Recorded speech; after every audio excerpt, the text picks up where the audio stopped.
A santidade confessa para si mesmo: como todas as coisas neste mundo, só é bela se vista do palco, o avesso do cenário é fedorento e feio.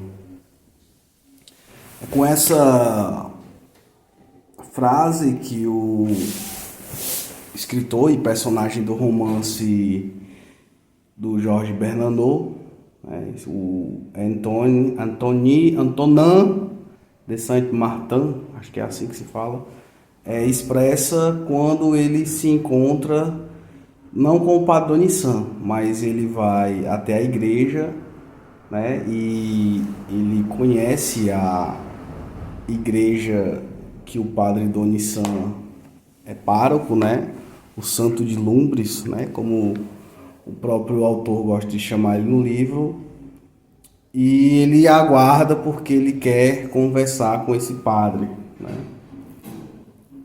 que é o Padre Donissan. E ele fala, né, que a santidade ela só é bela se vista por fora. E essa é uma frase que muito me elucidou, porque muitas vezes a gente tem, eu não diria exatamente a santidade em si, mas acho que santidade é uma coisa muito distante de mim e da maioria das pessoas, mas a própria bondade.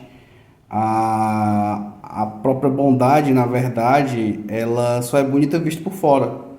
Por dentro, né, como ele fala aqui, deixa eu recordar aqui as palavras, é fedorento e feio. E por que ele diz isso? Ele diz isso porque antes de entrar na igreja, e ele acha a igreja muito bela, mesmo sendo uma igreja simples, ele conhece o quarto do padre, né? E ele vê que o padre se flagela, né? O Santo de Lumbres.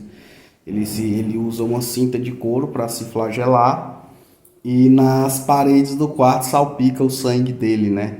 E ele vê lá os sapatos velhos, né? Que o santo se flagela, mesmo a igreja sendo muito bela. E por que que ele é chamado santo?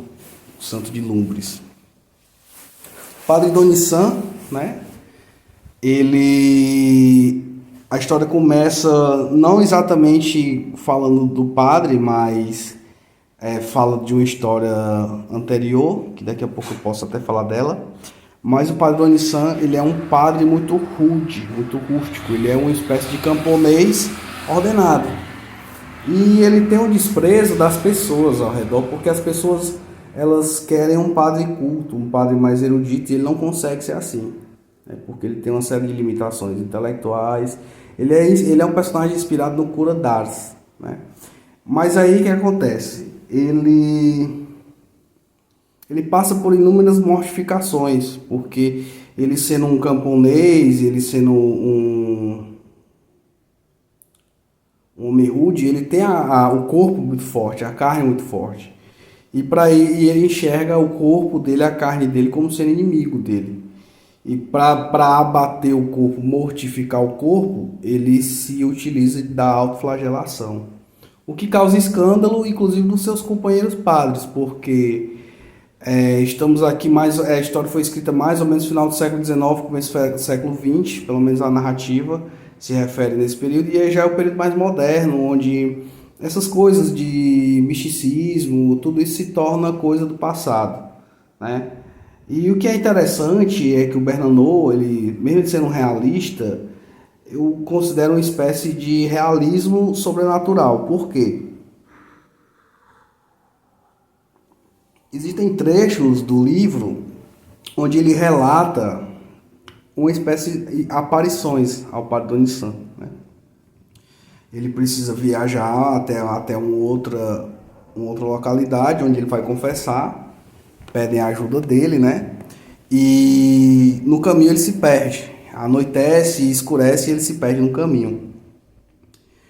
E aí ele encontra um rapaz, esse rapaz se propõe a ajudar ele, e aí ele desfalece, muito cansado, né? Ele desfalece e ele tem algo que o autor não deixa claro se realmente aconteceu ou se foi a alucinação dele, né?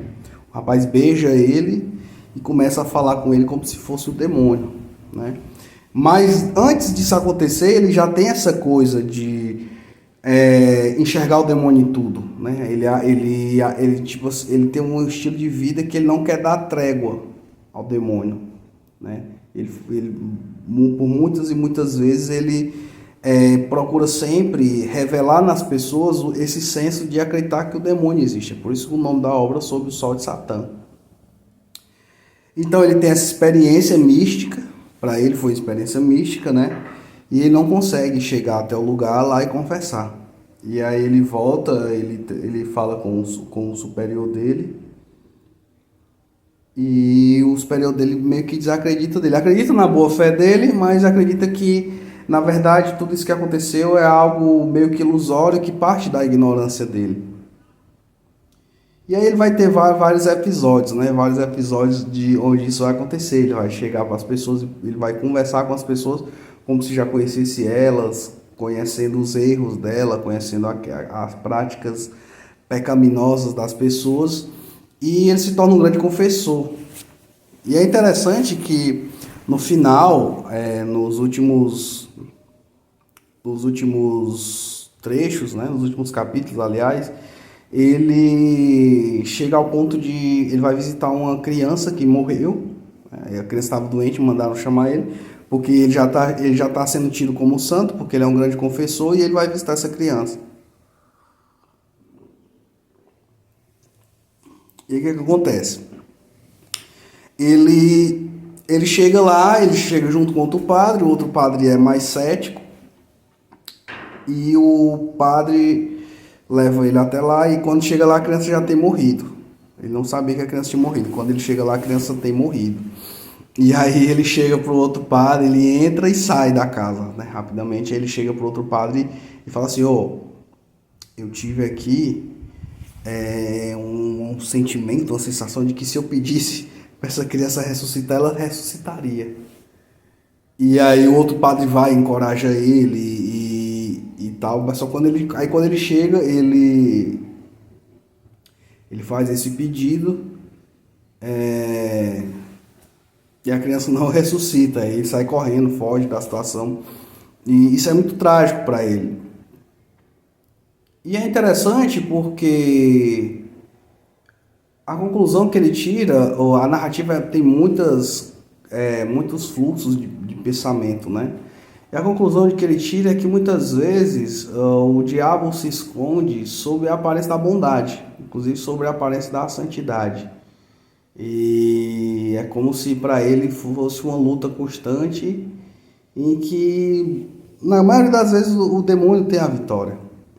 Eu achei muito interessante essa perspectiva do autor, essa forma de enxergar a santidade.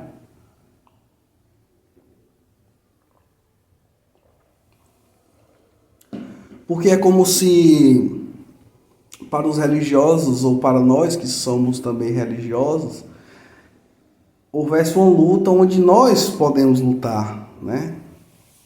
Nós não podemos lutar.